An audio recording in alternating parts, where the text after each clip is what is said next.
ada tiga yang melalaikan manusia. Yang pertama, Allahu Akbar, Allah yang maha besar. Yang lain daripada itu, masalah hidupnya, ujian hidupnya, semuanya kecil di hadapan Allah. Maka dia katakan Allahu Akbar kabira. Lalu kemudian selepas itu dia serahkan semua pujian milik Allah. Walhamdulillahi katsira. Selepas itu baru dia katakan diri hamba kepada Allah penuh dengan silap salah dan dosa, dosa mata hingga ke ujung kaki. Selepas itu dia katakan wa subhanallahi bukratan wa asila. I'jabul mar'i bi nafsihi unwanu dha'fi aqlihi. Kekaguman ujub terhadap diri manusia adalah punca daripada kelemahan minda. Minda yang kuat merasa diri bukan apa-apa. La haula wala quwata illa billahil aliyil. Alhamdulillahilladzi bi ni'matihi tatimmus shalihat. Wassalatu wassalamu ala sayyidis sadat wa ala alihi wa ashabihi ahlil fadaili wal karamat. Allahumma 'allimna ma yanfa'una wanfa'na bima 'allamtana innaka antal alimul hakim. Rabbi shrah li sadri wa yassir li amri wahlul 'uqdatam min lisani yafqahu qawli. Allahumma salli wa sallim ala sayyidina Muhammad wa ala alihi wa ashabihi wa man tabi'ahum bi ihsanin ila yaumiddin. Amma ba'd. Menghadap ke hadapan majlis ke bawah duli yang maha mulia Paduka Sri Baginda Sultan Haji Hasan Al-Bolkiah Mu'izzuddin wad Daulah Ibni Almarhum Sultan Haji Omar Ali Saifuddin Sa'dul Khairi wad Din Sultan dan yang di-Pertuan Negara Brunei Darussalam. Ampun beribu-ribu ampun. Dengan segala penuh hormat serta ta'zim, hamba ke bawah duli Tuan Patik menjunjung limpah kurnia perkenan ke bawah duli Tuan Patik bagi menyampaikan ceramah ini kepada para hadirin dan hadirat di majlis sambutan Isra dan Mi'raj peringkat negara bagi tahun 1446 Hijrah dengan menggunakan bahasa biasa dalam ceramah yang akan hamba ke bawah duli Tuan Patik sampaikan ini. Tajuk yang dilimpahkan kepada Patik adalah sembahyang mencerdaskan minda. Apakah betul sembahyang itu boleh mencerdaskan minda? Maka syarat orang yang sembahyang mesti ada minda, baligh, berakal. Walaupun dia baligh umur sampai, tapi kalau tidak berakal maka dia tidak wajib sembahyang. Rufi'al qalamu an thalathatin. Ada 3 jenis manusia yang amalannya tidak dicatat. Malaikat tidak menulis amal dia. Anis sabiyi hatta yahtalim. Anak kecil hingga dia akil baligh. Anin naim hatta yastayqis. Orang tidur hingga dia terjaga. Anil majnun hatta yafiq. Orang gila hingga dia sihat daripada penyakitnya. Ketiga-tiga manusia ini tidak wajib sembahyang, sebab tiada minda yang boleh dia pakai untuk mengingat Allah Subhanahu wa ta'ala. Orang Arab menggunakan untuk minda ini, mereka kata menggunakan 3 huruf, aqala. Ketika mereka menggunakan kain penutup kepala, mereka takut kain itu terbang dihembus angin, maka kain itu diikat dengan satu tali. Mereka menyebut tali pengikat itu sebagai iqal. Iqal dari kata akal. Akal mengikat. Kenapa akal itu disebut mengikat? Kerana dia mengikat hawa nafsu. Maka dalam pepatah Melayu dikatakan, manusia dipegang cakapnya, sedangkan haiwan dipegang talinya. Bila ada orang yang cakap tiada berdasar daripada minda yang sihat, maka dia perlu diikat dengan tali. Orang Melayu mengatakan bahawa akal sebagai alat pengukur. Dalam satu peribahasa dikatakan, kalau galah panjang sejengkal, jangan laut hendak diduga. Galah adalah akal. Jangan pernah untuk mengukur Allah Subhanahu wa ta'ala dengan akal yang pendek. Ketika seorang muslim mengangkat tangannya takbiratul ihram, maka saat itu minda diguna untuk mengingat 7 perkara. Yang pertama, saya sedang sembahyang, usalli. Sembahyang saya sembahyang fardu, bukan sunat. Sembahyang saya sembahyang zuhur, bukan asar, bukan maghrib, bukan isya, bukan subuh. Selepas itu dia katakan, usalli fardal maghribi 3 rakaat, 4 rakaat, 2 rakaat. Dia katakan arba'a rakaatin. Adaan, bukan qada, bukan i'adah, lillahi ta'ala. Itulah yang terkumpul dalam talaffuz bin niat usalli yang diucapkan setiap muslim. Usalli fardaz zuhri arba'a raka'atin adaan ma'muman lillahi ta'ala. 7 perkara itu dia ingat kuat-kuat. Pada saat itu minda dia sedang dicerdaskan dengan mengingat perkara-perkara itu. Jika ada seorang muslim kerana sibuk dengan sosial media, dengan televisi, kemudian dia lupa mengingat sesuatu, lalu dia angkat takbiratul ihram, maka sepakat semua mazhab batallah solatnya. Dalam mazhab yang kita pakai, mazhab Melayu, di bumi Melayu, mazhab Imam Muhammad bin Idris Asy-Syafi'i, niat di dalam takbiratul ihram, muqaranah namanya. Disebut dengan muqaranah kerana sejalan antara niat dengan takbir. Ketika seorang muslim mengatakan Allahu Akbar, maka saat itu di dalam takbir itu saya sembahyang fardu zuhur 4 rakaat, 4 rakaat adaan ma'muman atau imaman lillahi ta'ala. Seandai pun dia pakai mazhab yang lain, mazhab Imam Hanafi, mazhab Imam Maliki, mazhab Imam Syafi'i, niat tetap sebelum takbiratul ihram. Tidak ada satu pun mazhab yang berniat selepas takbiratul ihram. Bila seorang tidak menggunakan mindanya pada takbir itu, kemudian dia mengangkat tangan Allahu Akbar, selepas itu dia ragu zuhur kah, asar, maghrib kah atau isya, maka batallah salatnya menurut semua mazhab. Begitulah Allah Subhanahu wa taala ingin supaya seorang muslim tajam akal dan fikirannya, supaya dia senantiasa menjaga mindanya.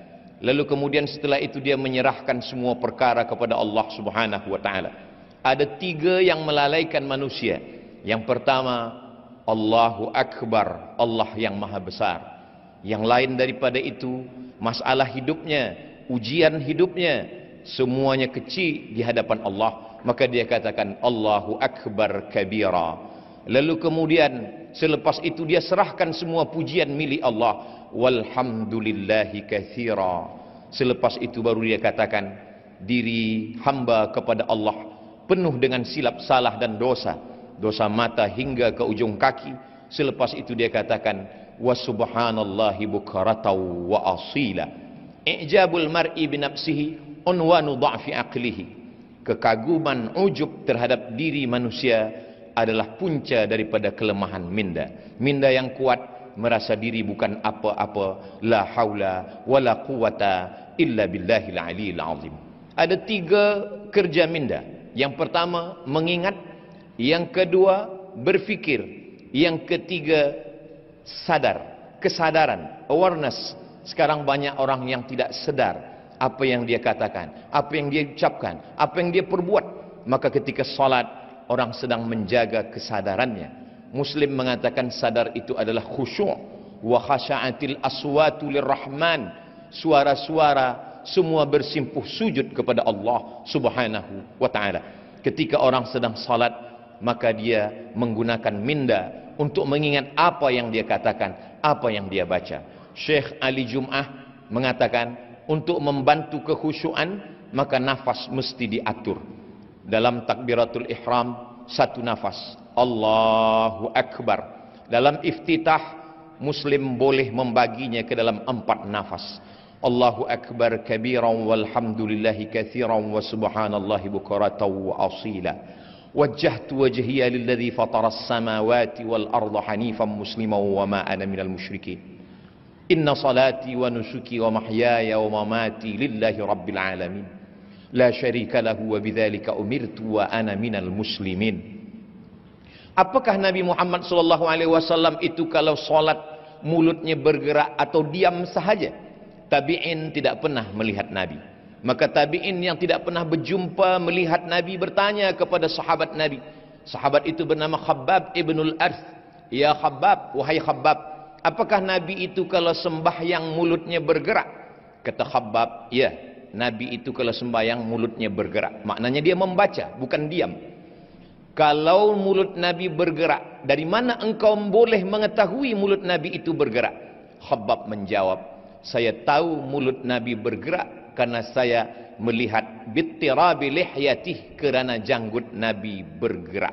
Janggut Nabi bergerak kerana rahangnya bergerak. Rahang bergerak kerana mulut membaca. Itulah mengapa sembahyang itu disebut dengan qiraah, bukan mutala'ah. Kalau membaca di dalam hati, bahasa Arabnya mutala'ah. Tapi kalau membaca dengan mulut berbunyi, maka disebut dengan qiraah. Apakah bersuara atau tidak? Kalau suara kita didengar orang lain, namanya waswasa. Alladzi waswisu, berbisik. Tapi kalau suara itu hanya didengar oleh kita sendiri, maka disebut dengan hamsah. Maka saat membaca itu, seorang muslim mengeluarkan suara, tapi seagak-agak hamsah, hanya telinganya saja yang mendengar. Allahu akbar kabira, walhamdulillahi katsira, wa subhanallahi bukratan wa asila. Ketika sedang salat, seorang muslim yang miskin, dia sedang dinaikkan darjahnya ke tempat yang tinggi. Seorang muslim yang kaya, dia sedang disedarkan dirinya bahwa dia tiada punya apa-apa. Saat itu dia sedang berkata, inna salati wa nusuki wa mahyaya wa mamati lillahi rabbil alamin. Kemana dia menghadap? Saat itu dia sedang menghadap kepada wajjahtu wajhiya lilladzi fataras samawati wal arda hanifan musliman wa ma ana minal musyrikin. Selepas itu barulah dia berserah, sebenar-benar berserah kepada Allah Subhanahu wa taala. Semua yang mengganggu dalam hati, dalam fikiran, dalam bisikan telinga, dalam lintasan hati, dia halau. Semua itu dia halau dengan ta'awuz. Dalam mazhab Syafi'i, ta'awuz, a'udzubillah, diucapkan dalam setiap rakaat. Kalau solat zuhur 4 kali ta'awuz. A'udzubillahi minasyaitonir rajim. Mengamalkan firman Allah, idza qara'tal Qur'an, kalau engkau membaca Al-Quran, fasta'iz billah, mintalah perlindungan kepada Allah Subhanahu wa taala. Manusia senantiasa merasa takut, merasa cemas, merasa sendiri, maka pada saat itu dia sedang merasa besar. Saya bersama dengan Allah. A'udzubillah minasyaitonir rajim. Setelah itu barulah dia sadarkan dirinya bahwa dia dalam rahmat kasih sayang Allah. Bismillahirrahmanirrahim. Rahman juga sayang, Rahim juga sayang. Apa beza Rahman dan Rahim? Rahman semua mendapat. Yang beriman mendapat, yang tak beriman pun dapat. Yang baik dapat, yang tak baik pun dapat. Rahman. Tapi Rahim, yang dapat hanya orang beriman sahaja. Itulah mengapa Allah menyandingkan Ghafur dengan Rahim. Tak pernah ada ayat Ghafurur Rahman. Kerana ampunan diberikan Allah hanya kepada orang yang percaya. Wa kana Allahu ghafuran rahima. Setelah itu dia berdialog dengan Allah, dia berkata-kata dengan Allah. Kalau ingin bercerita dengan Allah, maka tegakkanlah salat. Ketika seorang hamba sedang berkata, alhamdulillahi rabbil alamin, Allah membalas. Apa kata Allah? Hamidani abdi, hambaku sedang memuji aku. Setelah itu hamba itu berkata, Ar-Rahmanir Rahim. Lalu kemudian Allah menjawab, apa kata Allah? Asna alayya abdi, hambaku sedang memuliakan aku. Maliki yaumiddin.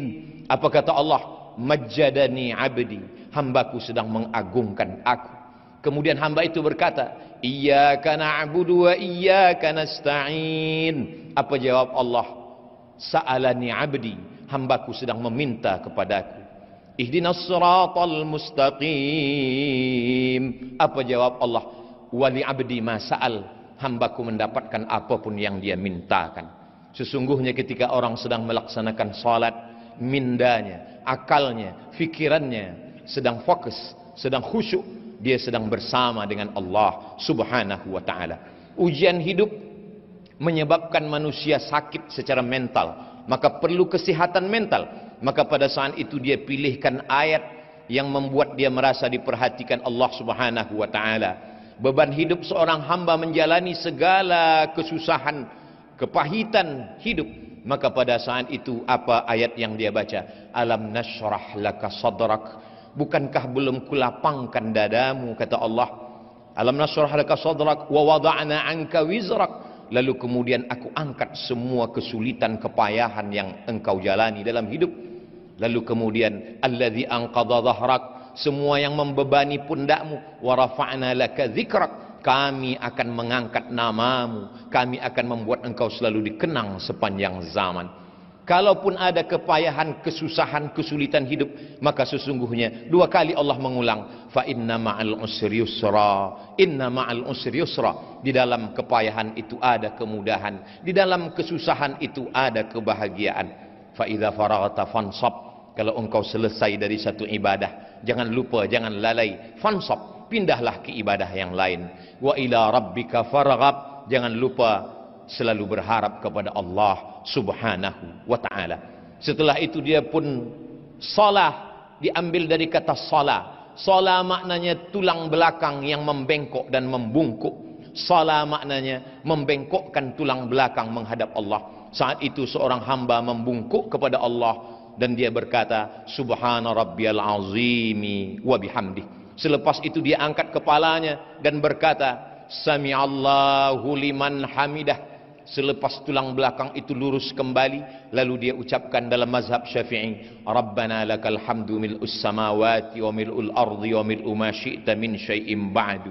Selepas itu 7 anggota badannya dia lekatkan ke tanah, 2 ujung kaki, 2 lutut, 2 tapak tangan, 1 kening. Di saat itu dia berkata, Subhana rabbiyal a'la wa bihamdih. Apa kata Nabi SAW? Aqrabu ma yakunul abdu min rabbihi wa huwa sajid. Seorang hamba sangat dekat dengan Allah ketika dia sedang bersujud.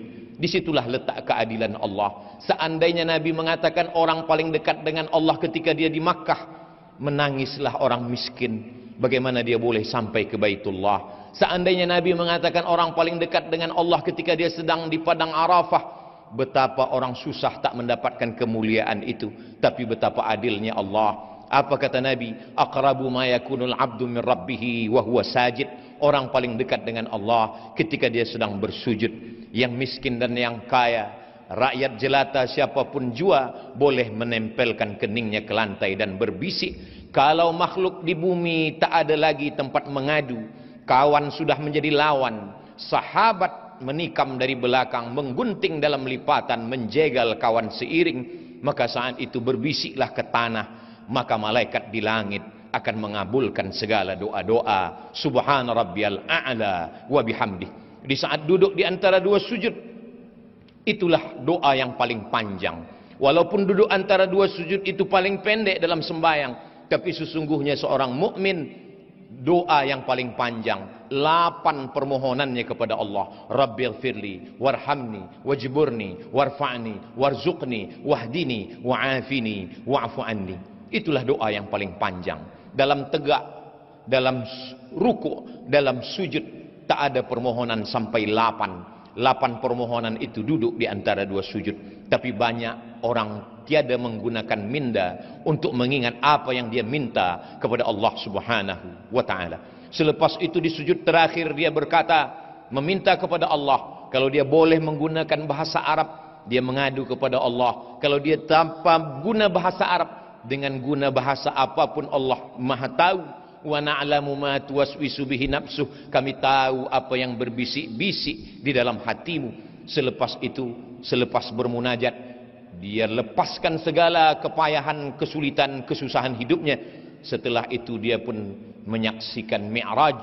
As-salatu mi'rajul mu'min. Sembahyang itu adalah mi'rajnya orang beriman. Ketika Sayyidina Muhammad sallallahu alaihi wasallam Isra dan Mi'raj, riwayat ini disebutkan oleh Imam Al-Alusi, disebutkan juga oleh Imam Badruddin Al-Aini, disebutkan juga oleh Imam Al-Qastullani, disebutkan juga oleh Imam Asy-Sya'rani. Riwayat ini masyhur dalam kitab-kitab tafsir dan tasawuf. Ketika Nabi sallallahu alaihi wasallam berdialog dengan Allah, apa kata Nabi Muhammad sallallahu alaihi wasallam? At-tahiyatul mubarakatu salawatu tayyibatu lillah. Semuanya milik engkau ya Allah. Lalu kemudian apa kata Nabi selepas berkata at-tahiyatul mubarakatu salawatu tayyibatu lillah? Allah menjawab ucapan itu dengan ucapan Assalamu alayka ayyuhan nabiyyu wa rahmatullahi wa barakatuh. Dijawab oleh Allah Subhanahu wa taala, Assalamu alayka ayyuhan nabiyyu wa rahmatullahi wa barakatuh. Keselamatan, kerahmatan, keberkahan untukmu wahai Muhammad sallallahu alaihi wasallam. Dijawab oleh Rasulullah, wassalamu alaina wa ala ibadillahis salihin. Nabi tidak ingin salam itu hanya untuk dirinya, dia ingin salam itu melimpah. Wassalamu alaina wa ala ibadillahis salihin. Setelah itu semua malaikat-malaikat bersyahadat, asyhadu an la ilaha illallah wa asyhadu anna Muhammadan Rasulullah. Itu hanya dapat difahami oleh orang yang mindanya hidup, mindanya cerdas. Setiap hari dilatih, dibiasakan. Pada saat itu dia sedang bersama dengan Allah Subhanahu wa taala. Kun ma'allah, hendaklah engkau bersama dengan Allah. Illam takun ma'allah, kalau bukan bersama dengan Allah, bersamalah dengan orang-orang yang ketika engkau bersama dengan mereka, hatimu sejuk, selalu berasa bersama dengan Allah Subhanahu wa taala. Andai dia cukup dengan solawat Ibrahimiyah, dengan menyertakan nama Nabi Ibrahim, kama barakta ala Ibrahim wa ala ali Ibrahim fil alamin innaka Hamidum Majid. Tapi seorang muslim ingin sembahyangnya sempurna, dia memperakui segala silap salahnya. Dia berkata, Rabbighfirli ma qaddamtu wa ma akhartu wa ma asrartu wa ma a'lantu wa ma asraftu wa ma anta a'lamu bihi minni antal muqaddimu wa antal muakhiru la ilaha illa anta subhanak inni kuntu minadh zalimin. Selepas itu dia memohonkan sebagaimana riwayat dalam Sahih Muslim, Allahumma inni a'udzubika min azabi jahannam wa min azabil qabri wa min fitnatil mahya wal mamat wa min syarri fitnatil masihid dajjal. Selepas itu dia tutup dengan memohon kepada Allah, Allahumma a'inni, tolong hamba, ala dzikrika, supaya hati selalu berzikir, wa syukrika, selalu bersyukur, wa husni ibadatik, selalu beribadah dengan ibadah yang terbaik. Selepas itu dia pun keluar daripada solatnya dengan mengucapkan salam, Assalamu alaikum warahmatullah. Selepas itu dia katakan, Assalamu alaikum warahmatullah. Pada saat itu semua beban hidup, fikiran, kepayahan, kesusahan lepas, kerana dia sedang bersama dengan Allah Subhanahu wa taala. Salat tidak hanya menajamkan minda, tapi juga mencerdaskan yang disebut dengan intelligent quotient, tapi juga emosional. Emosional seorang muslim, dia marah, dia ingin berduka, dia bersusah hati, semua kesusahannya sudah dia limpahkan kepada Allah Subhanahu wa taala. Kalau Nabi Musa berdoa kepada Allah, Rabbishrahli sadri, lapangkanlah dada hamba, berbeza dengan Nabi Muhammad sallallahu alaihi wasallam. Sebelum diminta dia sudah diberi. Apa kata Allah? Alam nashrah laka sadrak, bukankah sudah kulapangkan dadamu ya Muhammad sallallahu alaihi wasallam. Ketika seorang muslim sudah berserah diri kepada Allah, selepas salat dia tetap mengatakan astaghfirullah, astaghfirullah, astaghfirullah. Mengapa dia beristighfar? Dia bukan minum khamar, dia bukan melakukan perbuatan maksiat, dia baru saja keluar daripada salatnya, aqwalun, ucapan, wa af'alun, perbuatan, mufattatahatun bitakbir, dibuka dengan takbir, wa mukhtatamatun bitaslim, ditutup dengan salam. Tapi kenapa dia mengatakan astaghfirullah?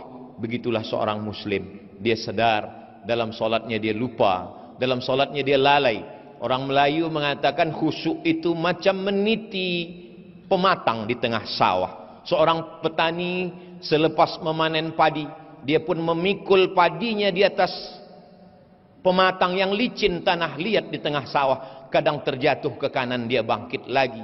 Kadang terlepas kaki ke kiri, dia tegak kembali. Begitulah menjaga kekhusyuan. Selepas itu dia sedarkan dirinya, astaghfirullahalazim alladzi la ilaha illa huwal hayyul qayyum wa atubu ilaih. Selepas itu dia berzikir subhanallah walhamdulillah la ilaha illallah. Selepas itu dia berdoa, ad-da'i wal mu'amminu fil ajri sawa, yang berdoa dan yang mengaminkan sama-sama dapat pahala. Hari ini banyak orang tidak lagi mahu berdoa selepas sembahyang, meninggalkan masjid, padahal itu adalah satu saat, suatu waktu yang dipilih oleh Allah Subhanahu wa taala, waktu mustajab untuk berdoa. Maka ketika imam membaca, sesungguhnya Nabi Ibrahim, Nabi Musa alaihissalam berdoa, Nabi Harun mengaminkan. Apa kata Allah dalam Al-Quran? Qad ujibat da'watukuma, doa kamu berdua sudah dikabulkan Allah. Padahal yang berdoa hanya Nabi Musa, Nabi Harun hanya mengaminkan. Nabi Musa berdoa, Nabi Harun mengaminkan. Jibril berdoa, Nabi Muhammad SAW mengaminkan. Suatu ketika Nabi Muhammad SAW turun dari mimbarnya. Dari lantai aras yang pertama Nabi mengatakan amin, yang kedua Nabi mengatakan amin, yang ketiga Nabi mengatakan amin. Sahabat bertanya, lima fa'alta ya Rasulullah, mengapa engkau lakukan ini wahai Rasulullah? Kami mendengar engkau mengatakan amin 3 kali, tapi kami tak mendengar ada satu pun yang berdoa. Nabi Muhammad SAW mengatakan, saya baru saja mendengar malaikat Jibril berdoa, 3 doa Jibril. Bu'adan liman adraka Ramadan falam yughfarlah, celakalah orang yang berjumpa dengan Ramadan tapi tidak diampunkan dosanya. Maka Nabi Muhammad SAW mengatakan amin. Yang kedua, bu'adan liman adraka walidahul kibara ahaduhuma aw kilahuma falam yudkhilahul jannah, binasalah orang yang berjumpa dengan ayah ibunya tapi dia tidak berbakti kepada mereka berdua sehingga dia tidak masuk surga. Maka Nabi mengatakan amin. Yang ketiga, bu'dan liman dzukirta wa lam yusalli alaika, celakalah orang yang ketika disebut namamu tapi dia tidak mahu berselawat kepadamu. Allahumma salli ala sayyidina Muhammad wa ala ali sayyidina Muhammad. Nabi mengatakan amin. Itulah dalil para ulama kita mengaminkan doa para imam. Dan ketika kita berzikir, malaikat-malaikat memanggil malaikat yang lain, halummu ila hajatikum, wahai malaikat yang lain, marilah kemari, inilah yang kamu cari, majlis-majlis zikir.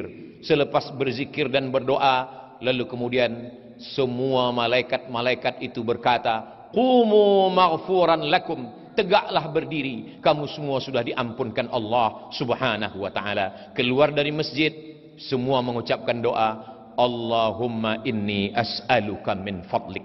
Kenapa ketika masuk masjid Allah maftahli abwaaba rahmatik? Kerana di dalam masjid malaikat sudah menunggu dengan doanya, Allahumma firlahu warhamhu, Allahumma firlahu warhamhu, curahkan rahmatmu untuk mereka. Tapi ketika manakala keluar dari masjid, kita meminta Allahumma inni as'aluka min fadlik, kita minta rezeki karunia Allah. Kerana di luar masjid mencari rezeki. Idza qudiyatis salah, kalau salat sudah dilaksanakan, fantashiru fil ard, bertebaranlah di atas muka bumi, wabtaghu min fadlillah, carilah karunia Allah. Orang yang mencari karunia Allah adalah manusia dengan minda yang cerdas selepas dia bermunajat, berdoa kepada Allah Subhanahu wa taala. Semakin banyak ibadah, semakin lama solat khusyuk, semakin cerdas fikiran, akal, budi manusia, kerana dia sedang bersama dengan Allah dan dia sedang mengucapkan salam di hadapan Rasulullah. Assalamu alayka ayyuhan nabiyyu wa rahmatullahi wa barakatuh. Ampun beribu-ribu ampun. Demikianlah sahaja yang hamba ke bawah duli Tuan Patik dapat sampaikan di majlis yang diberkati ini. Hamba ke bawah duli Tuan Patik menjunjung beribu ampun jika terdapat sebarang suruk langkah dan tutur kata yang kurang manis di sepanjang perkongsian hamba ke bawah duli Tuan Patik itu tadi. Segala yang hamba baik itu adalah yang baik-baik datang dari Allah Subhanahu wa taala, dan apa yang sebaliknya adalah dari hamba ke bawah duli Tuan Patik sendiri. Sekian, wabillahi taufiq wal hidayah. Wassalamualaikum warahmatullahi wabarakatuh. Hamba ke bawah duli Tuan Patik menjunjung anugerah.